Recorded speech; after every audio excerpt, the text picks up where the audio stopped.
민수기 35장 9절부터 21절까지 말씀입니다.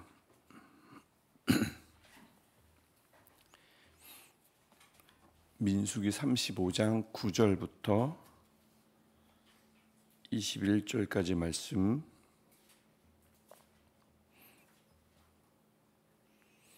우리 한 절씩 교독하고 마지막 절 21절은 함께 읽겠습니다. 여호와께서 또 모세에게 말씀하여 이르시되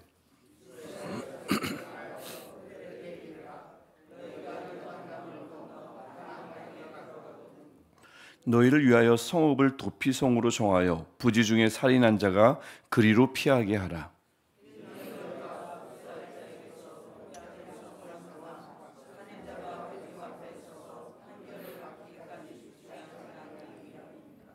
너희가 줄 성읍 중에 6을 도피성이 되게 하되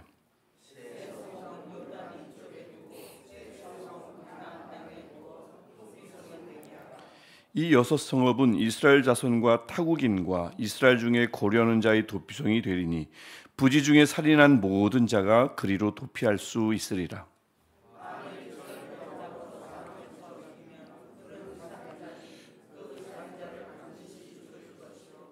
만일 사람을 죽일 만한 돌을 손에 들고 사람을 쳐 죽이면 이는 살인한 자니 그 살인자는 반드시 죽일 것이요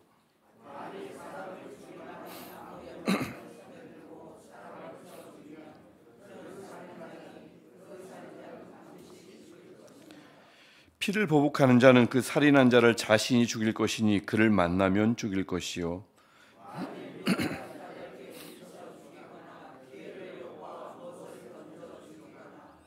아기를 가지고 손으로 쳐 죽이면 그 친자는 반드시 죽일 것이니 이는 살인하였습니다. 피를 보복하는 자는 살인자를 만나면 죽일 것이니라. 아멘. 후반부는 계속 죽인다 좀 삭막한 본문이 나와가지고 좀 굉장히 무서운 본문 같지만 사실 전체 이 단락은 우리 여러분 성경 타이틀에도 나와 있듯이 도피성에 관한 이야기입니다. 하나님의 보호하심, 하나님의 따뜻한 하나님의 은혜가 전제되어 있는 말씀이죠. 그 당시 이방신들 가나안 땅을 나름 지배하고 있다고 사람들이 생각했던, 사실 그런 신이 어디 있겠어요. 하나님밖에 없으시죠. 근데 이제 그런 신들은 사람들에게 어떤 인식을 갖게 되냐면 늘 안 보이는 신, 사람은 범접할 수 없는 신. 그래서 열심히 재물을 바치면 그때서야 비를 내려주고 풍년을 주고 다산의 복을 주는, 사람들의 신념 안에 갇혀 있는 신입니다.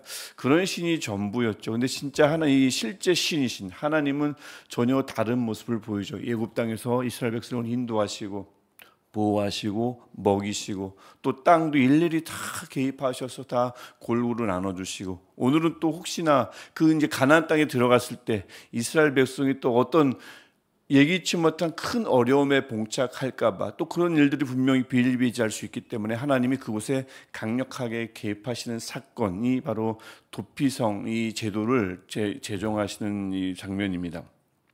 오늘 벌써 민수기가 이제 2장밖에 안 남았는데 오늘 읽었던 우리 35장 본문의 앞단락인 35장 1절부터 8절을 보면 하나님께서 레위인에게 성읍 48개를 배정해 주시는 거죠. 이때 레위 지파의 각 성읍은 한 지역, 다른 지파들처럼 한 지역에 딱 집중된 것이 아니고 전 지역에 골고루 분포되었습니다. 그래서 모든 지파 사람들이 레위인을 언제든 만날 수 있게 그 하나님의 배려가 일단 담겨 있고요.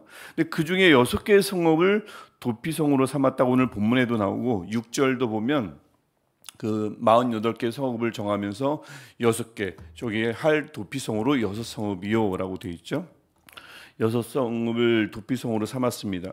그 도피성에 관한 자세한 내용이 오늘 우리가 보게 될 본문과 또 내일 보게 될 본문 거기에 잘 담겨 있습니다. 그래서 우리가 방금 읽으면서 또 이제 원래 알고 계시겠지만 도피성이라는 것은 부지 중에 살인한 자입니다. 의도적으로 살인하면 안 돼요. 악의를 가지고 살인한 자는 해당되지 않습니다.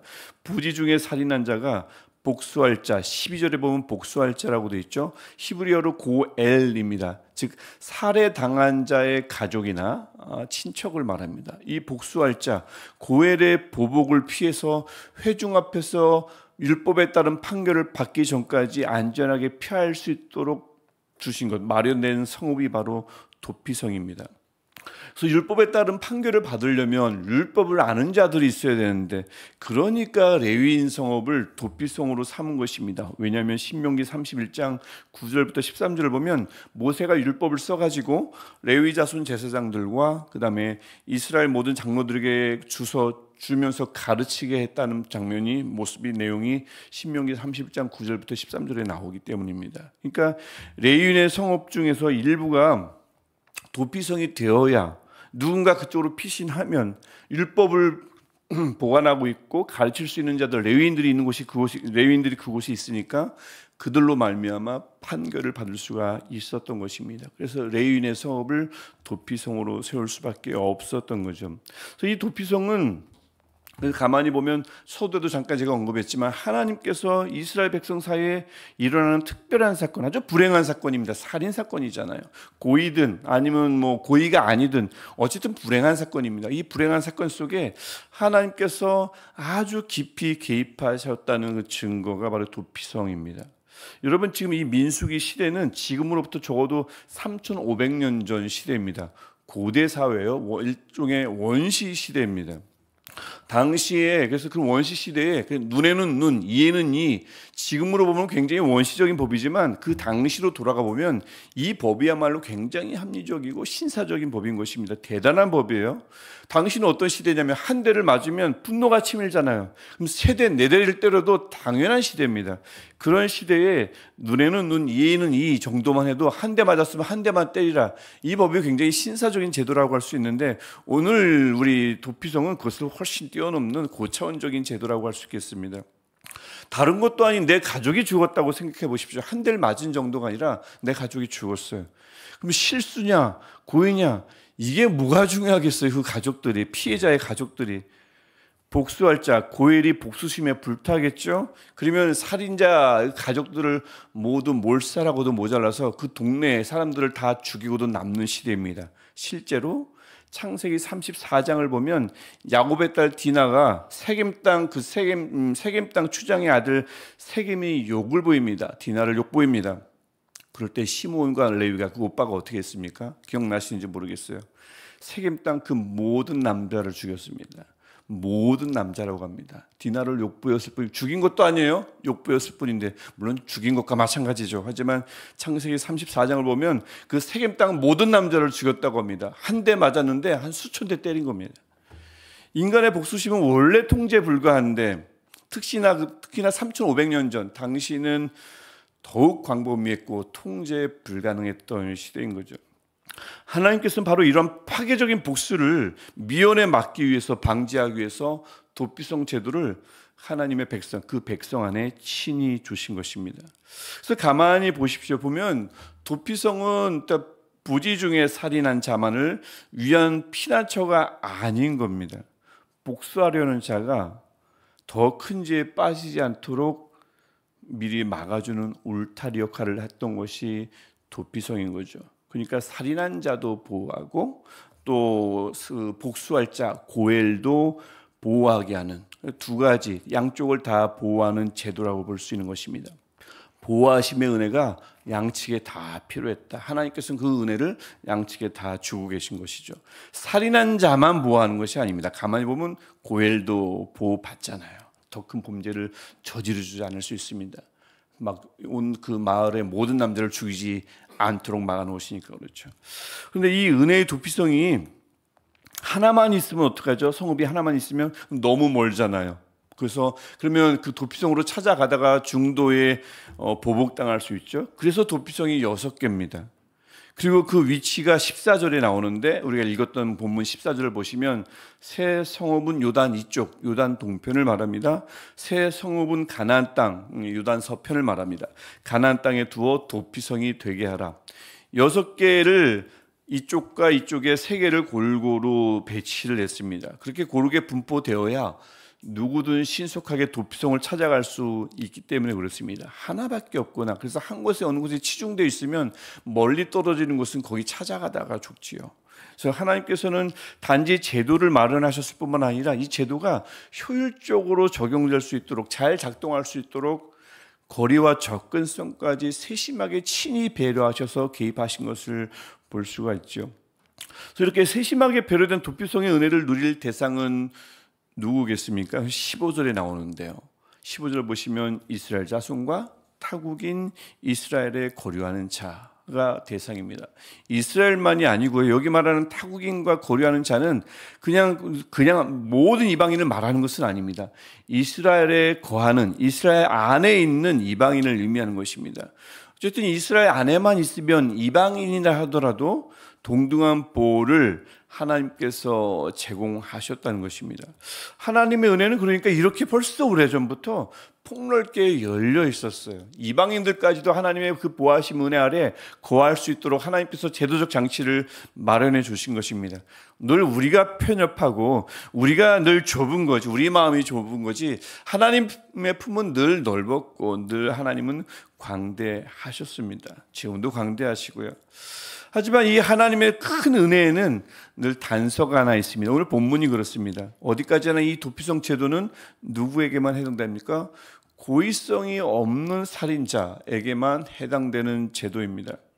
만일 악의를 가지고 고의를 가지고 생명을 빼앗게 되면요, 그 고의적 죄악에 대해서는, 악의를 품고 해를 끼친 자에 대해서는 하나님의 긍휼이 아니라 하나님의 공의가 반드시 실행되는 것입니다. 그것이 우리가 오늘 읽었던 16절부터 21절의 내용인 거죠.